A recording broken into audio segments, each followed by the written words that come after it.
Il existe un cheval qui ne devrait pas exister. Un cheval déclaré éteint à l'état sauvage il y a plus d'un demi-siècle.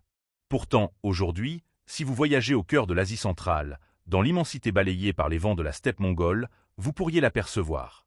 Une silhouette trapue, à la robe couleur de sable, avec une crinière hérissée qui défie la gravité. Ce n'est pas un fantôme, ni un mirage. C'est le cheval de Przewalski, connu en Mongolie sous le nom de Taki, l'esprit. Son retour n'est pas le fruit d'un miracle, mais le résultat d'un des efforts de conservation les plus audacieux et les plus complexes jamais entrepris. C'est l'histoire d'une résurrection écologique, un récit sur la façon dont l'humanité, après avoir poussé une espèce au bord du néant, a travaillé sans relâche pour réparer son erreur. Comment une espèce, effacée de la nature, peut-elle être ramenée à la vie? Comment des animaux nés en captivité, dans des eaux à des milliers de kilomètres de leur terre ancestrale, peuvent-ils réapprendre les dures leçons de la survie à l'état sauvage? Et que nous apprend cette histoire sur la fragilité de la vie, la persistance de la nature et notre propre capacité à la fois à détruire et à restaurer?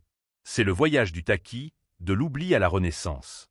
Un voyage qui a commencé avec une poignée d'animaux captifs, un livre généalogique méticuleusement tenu et un rêve apparemment impossible.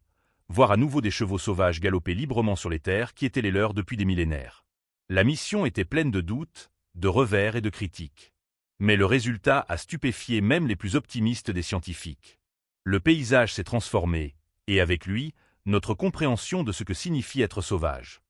Pour comprendre la profondeur de cette perte et la magnitude du retour, nous devons remonter le temps, à une époque où le cheval de Przewalski n'était pas une curiosité de zoo, mais une partie intégrante de l'un des plus grands écosystèmes du monde. Imaginez les steppes eurasiennes il y a des siècles, une mer infinie d'herbes s'étendant de la Hongrie à la Mandchourie. C'était un royaume de ciel immense, d'horizons lointains et de conditions climatiques extrêmes. Les hivers plongeaient à 40 degrés sous zéro, avec des blizzards capables d'ensevelir le paysage sous une épaisse couche de neige. Les étés étaient courts, chauds et secs. C'était un environnement impitoyable qui façonnait toute vie selon ses propres règles strictes. Et dans ce monde, le cheval de Przewalski a prospéré. Physiquement, il était parfaitement adapté. Plus petit et plus trapu qu'un cheval domestique, avec des jambes courtes et fortes, il possédait un centre de gravité bas, idéal pour naviguer sur des terrains accidentés. Sa robe Isabelle, d'un jaune-brun poussiéreux, lui offrait un camouflage parfait dans les herbes sèches de la steppe, tandis que son ventre et son museau plus clair aidaient à réguler sa température corporelle. Sa caractéristique la plus distinctive était peut-être sa crinière. Contrairement aux crinières longues et fluides des chevaux domestiques, celle du Taki était courte, raide et dressée, comme celle d'un zèbre, ne tombant jamais d'un côté. Il portait également les marques des équidés primitifs, une raie de mulet sombre courant le long de son dos et des zébrures légères sur les jambes. Biologiquement, il était unique. Les scientifiques découvriraient plus tard qu'il possédait 66 chromosomes, 2 de plus que les 64 de tous les chevaux domestiques, et Kukabalu. C'était une lignée distincte, le dernier survivant des vrais chevaux sauvages de la planète. Leur vie sociale était une danse complexe de survie. Ils vivaient en petits groupes familiaux, ou harems, composés d'un unique étalon dominant, de plusieurs juments et de leur progéniture. L'étalon était le gardien, le protecteur. Il menait son groupe vers les pâturages et les points d'eau, et le défendait farouchement contre les rivaux et les prédateurs, principalement les loups. La cohésion du groupe était leur meilleure défense. Les juments nouaient des liens solides, s'occupant collectivement des poulains. Pendant des milliers d'années, ils ont rempli un rôle écologique crucial. En tant que grands herbivores, ils façonnaient le paysage. Leur pâturage sélectif créait une mosaïque de différentes hauteurs d'herbes, ce qui augmentait la biodiversité végétale et fournissait des habitats à une myriade de plus petites créatures, des insectes rongeurs. Le rythme de leur vie était le rythme de la steppe elle-même. Puis, la pression humaine a commencé à monter. Pendant des siècles, les nomades mongols ont coexisté avec le Taki, le respectant comme un symbole de force et d'endurance, une créature de l'esprit. Mais l'avènement des temps modernes a apporté de nouvelles menaces, plus insidieuses. Le 19e et le début du 20e siècle ont vu l'expansion de l'élevage domestique. Des troupeaux de moutons, de chèvres et de bétail, bien plus nombreux que les chevaux sauvages, ont commencé à envahir la steppe. La compétition pour les rares ressources en herbe et en eau est devenue féroce. Pour de nombreux éleveurs, le Taki n'était plus un esprit de la nature, mais un concurrent indésirable, un ravageur qui volait la nourriture de leur bétail. Simultanément, le monde occidental a découvert le cheval. En 1878, un explorateur et naturaliste polonais servant dans l'armée russe, Nikolaï Przewalski, a obtenu une peau et un crâne d'un spécimen tué par des chasseurs kirghizes. Il les a envoyés à Saint-Pétersbourg, où ils ont été identifiés comme une espèce distincte, nommée en son honneur. Cette découverte scientifique a déclenché une vague de curiosité et d'avidité. Les zoos et les riches collectionneurs d'Europe et d'Amérique du Nord voulaient leur propre cheval de Przewalski. Des expéditions ont été organisées à la fin du XIXe et au début du XXe siècle dans le seul but de capturer ces animaux. Les méthodes de capture étaient brutales et destructrices. Les chasseurs à cheval poursuivaient les harems jusqu'à l'épuisement, séparant les jeunes poulains de leur mère. Souvent, les adultes protecteurs, en particulier les talons, étaient abattus pour que les captures puissent être effectuées. Pour chaque poulain qui arrivait vivant dans un port européen, beaucoup d'autres périssaient pendant les poursuites exténuantes ou le long et difficile voyage hors de la steppe. Ces expéditions ont décimé les populations restantes, arrachant la jeunesse et la vitalité des derniers troupeaux. Un acte, motivé par la science et le désir de collectionner, est devenu un clou de plus dans le cercueil de l'espèce. C'était l'action humaine directe, le catalyseur qui a accéléré une disparition déjà en cours. Personne à l'époque ne pouvait prédire que ces quelques dizaines d'animaux capturés, destinés à une vie derrière les barreaux, deviendraient un jour le seul et unique espoir de leur espèce. Le XXe siècle a été une lente agonie pour le taqui. Les pressions combinées de la perte d'habitat, de la compétition avec le bétail et de la chasse occasionnelle ont réduit leurs effectifs à un niveau critique. Les troupeaux, autrefois dispersés sur de vastes étendues de l'Asie centrale, se sont retrouvés confinés dans une petite poche du désert de Gobi, le long de la frontière entre la Mongolie et la Chine. Leur monde s'était rétréci à une fraction de sa taille originelle. La construction de nouvelles routes, de voies ferrées et de colonies a fragmenté leur territoire, isolant les derniers groupes les uns des autres et rendant impossible l'échange génétique. L'explosion démographique du bétail a été le coup de grâce. Les chevaux domestiques, les moutons et les chèvres monopolisaient les meilleurs pâturages et les rares points d'eau, en particulier pendant les hivers rigoureux et les étés secs. Les chevaux sauvages étaient repoussés vers des zones de plus en plus marginales, où la nourriture était rare et la survie, une lutte quotidienne. Les observations se sont faites de plus en plus rares. Dans les années 1940, les scientifiques estimaient qu'il ne restait plus que quelques centaines d'individus. Dans les années 1950, ce nombre était tombé à quelques dizaines. La dernière observation confirmée d'un cheval de Przewalski à l'état sauvage a eu lieu en 1969. Un scientifique mongol, le docteur N. Dovchin, a aperçu un unique étalon solitaire près d'un point d'eau dans la vallée de la rivière Takin-US, qui signifie « rivière du cheval sauvage ». C'était la dernière fois qu'un être humain a pu documenter la présence d'un taqui libre. Après cela, le silence. Des expéditions dans les années 1970 et 1980 n'ont rien trouvé. Pas une empreinte, pas un crottin, pas un seul signe de vie. Le vaste paysage qui avait été leur foyer pendant d'innombrables générations était devenu vide. La steppe avait perdu l'un de ses habitants les plus emblématiques. Officiellement, en 1986, l'Union internationale pour la conservation de la nature, UICN, a déclaré l'espèce Écu-Ferru Przewalski éteinte à l'état sauvage. Le mot était final, clinique et dévastateur. Le dernier vrai cheval sauvage de la planète n'existait plus que comme une relique vivante, une curiosité génétique confinée dans une poignée de zoos à travers le monde. La crise était totale, et ses implications étaient multiples. Écologiquement, la disparition du taqui a laissé un vide. Le rôle qu'il jouait en tant que grand herbivore, en façonnant la structure de la végétation de la steppe, était désormais vacant. Sans leur pâturage, les types d'herbes ont changé, la diversité végétale a potentiellement diminué, et la dynamique de l'écosystème s'est appauvrie. Un fil essentiel avait été retiré de la tapisserie de la vie sur la steppe. La perte n'était pas seulement celle d'un animal, mais celle d'un processus écologique vital.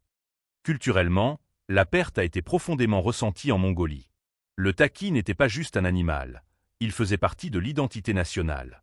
Il apparaissait dans les contes populaires, les chansons et l'art comme un symbole de liberté, de force et d'endurance spirituelle. Sa disparition était une blessure culturelle, un rappel poignant de ce qui avait été perdu à l'ère moderne. Pour beaucoup, c'était comme si un esprit protecteur de la Terre avait été banni. Mais la crise la plus pressante était génétique. Le destin de toute l'espèce reposait désormais sur une population captive minuscule et dangereusement consanguine. Au milieu du XXe siècle, une analyse a révélé une vérité effrayante.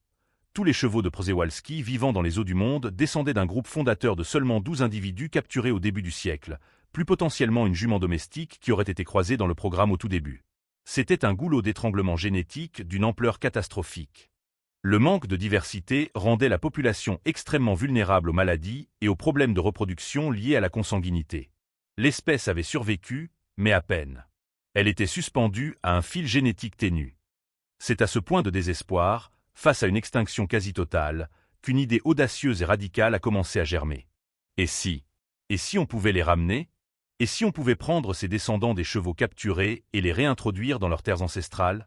L'idée a été proposée pour la première fois dans les années 1970 par des visionnaires comme Jean et Inge Boeman aux Pays-Bas. Ils ont fondé la Fondation pour la préservation et la protection du cheval de Przewalski, FPPPH, en 1977. Leur plan était d'une ambition folle. Jamais auparavant une réintroduction d'un grand mammifère, éteint à l'état sauvage, n'avait été tentée à une telle échelle. La controverse a été immédiate et intense. De nombreux scientifiques étaient profondément sceptiques. Ils soutenaient que les chevaux de zoo étaient irrémédiablement changés. Après des générations en captivité, avaient-ils encore les instincts nécessaires pour survivre? Savaient-ils comment trouver de l'eau dans un désert? Comment se défendre contre les loups? Comment endurer un hiver mongol? Certains craignaient qu'ils ne soient devenus que des animaux de ferme glorifiés, incapables de redevenir sauvages. D'autres s'inquiétaient de la bombe à retardement génétique. La population était-elle suffisamment saine pour fonder une nouvelle population sauvage viable? De plus, les communautés locales en Mongolie et en Chine étaient méfiantes. Elles craignaient que la réintroduction de ces chevaux n'entraîne une concurrence renouvelée pour leurs propres troupeaux. Le pari était immense, le coût exorbitant, et le résultat, totalement incertain. C'était un acte de foi scientifique. Le processus de retour a commencé non pas sur la steppe, mais dans les archives et les laboratoires. La première étape, et la plus cruciale, a été de démêler le chaos génétique. En 1979, la FPPPH a initié la création d'un livre généalogique international, ou Studbook. C'était un travail de détective méticuleux. Les chercheurs ont passé des années à retracer la lignée de chaque cheval de Przewalski vivant dans les eaux du monde entier, en remontant jusqu'aux 12 fondateurs originels. Chaque animal a reçu un numéro, son pédigré a été documenté, et des échantillons de sang ont été prélevés pour analyse génétique. Cet effort a permis de créer une base de données mondiale sans précédent. À l'aide de programmes informatiques, les généticiens ont pu planifier des accouplements stratégiques entre des chevaux de différents zoos, même s'ils se trouvaient sur des continents différents. Le but était de maximiser la diversité génétique restante et de minimiser la consanguinité. C'était un programme de rencontre mondiale pour une espèce en voie de disparition, orchestré avec une précision scientifique. Des chevaux ont été échangés entre les zoos de Prague, Munich, Askania Nova en Ukraine, et des institutions nord-américaines. Chaque naissance était une petite victoire contre l'extinction, un pas de plus vers la constitution d'une population suffisamment robuste pour tenter l'impensable. La deuxième étape consistait à apprendre aux chevaux à être à nouveau des chevaux. Avant de pouvoir être relâchés dans la nature sauvage, ils devaient se défaire des habitudes de la captivité. Pour ce faire, des centres d'acclimatation spéciaux, ou semi-réserves, ont été créés en Europe.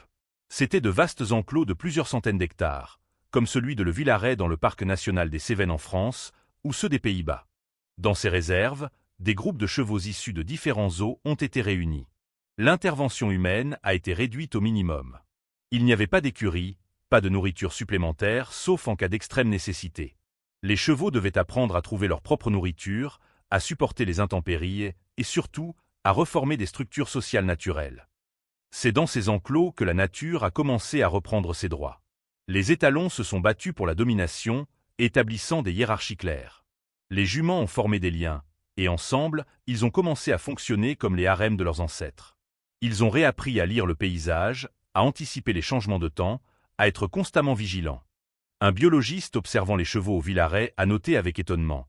Ils se souviennent de choses que leurs grands-parents n'ont jamais eu l'occasion de savoir. C'est inscrit en eux. La logistique de ce projet mondial était stupéfiante. Le transport des chevaux d'un continent à l'autre était une opération militaire. Des avions cargo de l'armée de l'air néerlandaise et d'autres nations ont été réquisitionnés. Des caisses de transport sur mesure ont été conçues pour minimiser le stress des animaux. Des équipes de vétérinaires accompagnaient chaque vol, surveillant constamment les signes vitaux des précieux passagers. Le coût était énorme, financé par une coalition de gouvernements, d'ONG et de donateurs privés. C'était un témoignage de la coopération internationale, un effort unifié pour corriger une erreur passée. Mais le chemin n'a pas été sans difficulté. Les premières étapes ont été marquées par des revers déchirants. Certains chevaux, trop habitués à la vie en captivité, n'ont pas réussi à s'adapter. Le stress du transport et de l'intégration dans un nouveau groupe a été fatal pour quelques-uns. Dans les semi-réserves, Les combats entre étalons pour établir la domination étaient parfois si violents qu'ils entraînaient des blessures graves, voire la mort. C'était la dure loi de la nature, un spectacle brutal pour les conservateurs qui avaient travaillé si dur pour garder chaque individu en vie. Les défis humains étaient tout aussi importants. Le financement restait une préoccupation constante. Des débats houleux persistaient au sein de la communauté scientifique sur la meilleure stratégie à adopter. Certains plaidaient pour un processus plus lent et plus prudent, tandis que d'autres insistaient sur l'urgence de ramener les chevaux sur la steppe. En Mongolie, la négociation avec le gouvernement et les communautés locales pour la création de parcs nationaux dédiés a été un processus diplomatique long et délicat. Il a fallu convaincre les éleveurs nomades que le retour du taqui serait un avantage, pas une menace, en apportant des revenus touristiques et en restaurant une partie de leur patrimoine national. Pourtant, au milieu des luttes, des signes d'espoir ont commencé à apparaître. Le premier est survenu sous la forme d'un événement simple et miraculeux, la naissance des premiers poulains dans les semi-réserves. Ces naissances étaient la preuve tangible que les stratégies fonctionnaient. Les harems s'étaient formés avec succès, les hiérarchies étaient stables et les chevaux se reproduisaient naturellement, sans intervention humaine. Chaque poulain, né dans ces conditions quasi sauvages, était une nouvelle brique dans la fondation d'un avenir sauvage. Les observations du comportement des chevaux ont également rassuré les scientifiques. Ils ont vu des étalons rassembler agressivement leurs juments lorsqu'ils sentaient un danger, des mères enseigner à leurs petits où trouver les meilleures herbes, et des groupes entiers collaborer pour se protéger du froid. Les instincts, dormant depuis des générations, se réveillaient.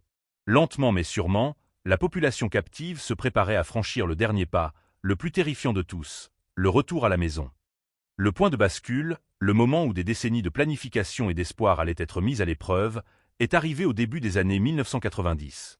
Après des négociations réussies, le gouvernement mongol a désigné une vaste zone de steppe, le parc national de Ustin-Uru, comme premier site de réintroduction.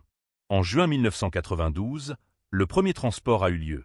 16 chevaux de Przewalski, soigneusement sélectionnés dans les réserves européennes, ont été embarqués dans un avion cargo néerlandais pour le long voyage vers la Mongolie. L'arrivée a été un moment d'une tension et d'une émotion extraordinaire. Les caisses ont été transportées par camion jusqu'à un grand enclos d'acclimatation à l'intérieur du parc. Les portes se sont ouvertes. Un par un, les chevaux sont sortis, hésitants. Ils ont posé leurs sabots sur le sol de leurs ancêtres pour la première fois. Ils ont respiré l'air sec de la steppe, ont flairé les odeurs inconnues portées par le vent. Pendant un instant, ils sont restés immobiles, semblant absorber l'immensité du paysage. Puis, un étalon a poussé un hennissement, et le groupe a commencé à trotter, puis à galoper, faisant un grand cercle dans leur nouvel enclos. Pour les scientifiques, les rangers mongols et les officiels présents, c'était un moment historique. Les larmes coulaient sur de nombreux visages. Le taqui était rentré chez lui. Le véritable test, cependant, a commencé après leur libération finale de l'enclos d'acclimatation dans le parc ouvert. Les scientifiques ont observé avec une anxiété mêlée d'émerveillement.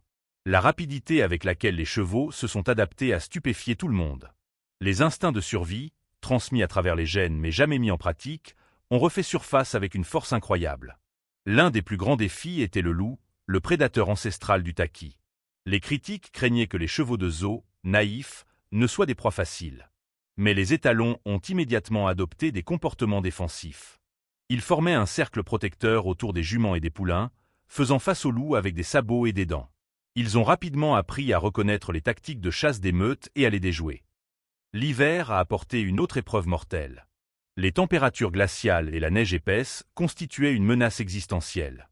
Les chevaux ont réappris l'art de survivre à l'hiver sur la steppe. Ils utilisaient leurs sabots pour creuser à travers la neige et atteindre l'herbe sèche enfouie en dessous. Ils ont appris à trouver des vallées abritées et des pentes exposées au sud où la neige fondait plus rapidement. Ils se blottissaient les uns contre les autres pour conserver la chaleur pendant les blizzards. Le taux de survie de ces premiers hivers a été étonnamment élevé, un témoignage de l'incroyable résilience de l'espèce. Nous les avons sous-estimés, a déclaré un biologiste du projet. Nous pensions leur réapprendre à être sauvages, mais en réalité, nous n'avions qu'à leur en donner l'occasion. Le savoir était déjà là. Au-delà de leur propre survie, les chevaux ont commencé à transformer le paysage autour d'eux, devenant les ingénieurs de l'écosystème qu'ils étaient autrefois. Leur impact a déclenché une cascade d'effets positifs, un domino écologique en action. Tout a commencé avec la végétation. Contrairement au bétail, qui a tendance à brouter l'herbe de manière uniforme, les taqis sont des pâtureurs sélectifs. Ils se déplacent constamment, broutant certaines zones de manière intensive tout en laissant d'autres intactes. Ce comportement a créé une mosaïque d'habitats. Des parcelles d'herbes courtes alternaient avec des parcelles d'herbes hautes. Cette diversité structurelle de la végétation a augmenté la biodiversité globale. De nouvelles espèces de plantes, auparavant étouffées par des herbes plus dominantes, ont commencé à prospérer. Cette transformation de la flore a eu un effet d'entraînement sur la faune. La diversité des plantes a attiré une plus grande variété d'insectes, notamment des papillons et des sauterelles. L'augmentation des populations d'insectes et la présence de graines dans les excréments des chevaux ont fourni une nouvelle source de nourriture pour les oiseaux granivores et insectivores. Des espèces d'oiseaux qui étaient devenues rares dans la région ont commencé à revenir. Le paysage sonore de la steppe a changé, se remplissant à nouveau de chants d'oiseaux. Les excréments des chevaux ont joué un autre rôle vital. Ils ont agi comme un engrais naturel, enrichissant le sol pauvre en nutriments. Des armées de coléoptères bousiers ont rapidement colonisé la région, attirés par cette nouvelle ressource. En enfouissant les excréments, ces coléoptères aéraient le sol et accéléraient le cycle des nutriments, améliorant encore sa fertilité. De plus, les carcasses des chevaux morts de cause naturelle, prédation, vieillesse ou hiver rigoureux, sont devenues une source de nourriture essentielle pour les charognards. Les populations de vautours et d'autres oiseaux de proie ont augmenté, restaurant une autre couche de la chaîne alimentaire. Même les petits mammifères, comme les marmottes, ont bénéficié de la situation. Le pâturage des chevaux maintenait l'herbe courte autour de leur terrier, leur permettant de mieux repérer les prédateurs approchant. L'écosystème devenait plus complexe, plus interconnecté et plus résistant. La simple présence du taqui envoyait des ondes de vie à travers le paysage. La grande révélation, le moment du choc, est venu avec les chiffres. D'une population de 0 individus à l'état sauvage en 1969 et de 16 pionniers en 1992, les effectifs ont explosé. Aujourd'hui, plus de 2000 chevaux de Przewalski vivent à l'état sauvage ou semi-sauvage sur plusieurs sites en Mongolie, en Chine et même au Kazakhstan. À Ustin-Nuru seulement, la population dépasse les 400 individus et est entièrement autosuffisante, sans aucune intervention humaine. Elle se régule par la prédation, la disponibilité des ressources et la dynamique sociale. Des troupeaux entiers ont même quitté les limites du parc pour coloniser de nouveaux territoires, un signe ultime de succès. Ce triomphe a été officiellement reconnu par la communauté scientifique mondiale. L'UICN a modifié le statut de l'espèce. Dès éteinte à l'état sauvage, elle est passée à en danger critique d'extinction, puis à en danger. C'est l'un des très rares exemples dans l'histoire de la conservation où une espèce a descendu l'échelle de l'extinction au lieu de la gravir. Un des directeurs du programme, regardant un troupeau galoper à travers la vallée, a simplement dit, avec un sentiment de profonde satisfaction, « C'est fait. Ils sont revenus, la transformation était complète. » Un paysage qui était écologiquement silencieux était maintenant vivant, vibrant du son des sabots et rempli des interactions complexes que seul un écosystème sain peut supporter. Le pari audacieux avait payé au-delà de toutes les espérances.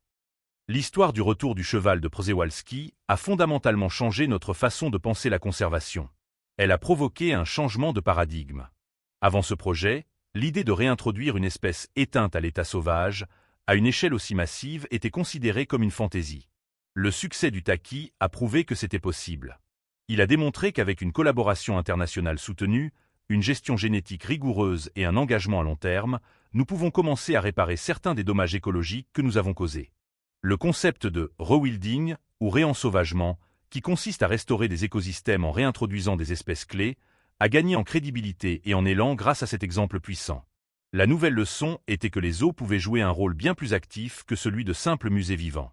Ils pouvaient devenir des arches génétiques, des gardiens de la biodiversité qui travaillent en tandem avec des projets de conservation sur le terrain. La combinaison de la conservation ex situ, hors site, dans les zoos, et in situ, sur site, dans la nature, s'est avérée être une formule gagnante. Le taqui est devenu le symbole de cette nouvelle approche intégrée, montrant que les frontières entre le captif et le sauvage peuvent être franchies. Il a redéfini ce que signifie l'extinction, suggérant qu'elle n'est pas toujours une condamnation à perpétuité si la volonté humaine et les ressources sont mobilisées. Cependant, l'histoire n'est pas terminée, et l'avenir du taqui n'est pas sans défi. La plus grande menace persistante reste l'héritage de son quasi-anéantissement, le goulot d'étranglement génétique.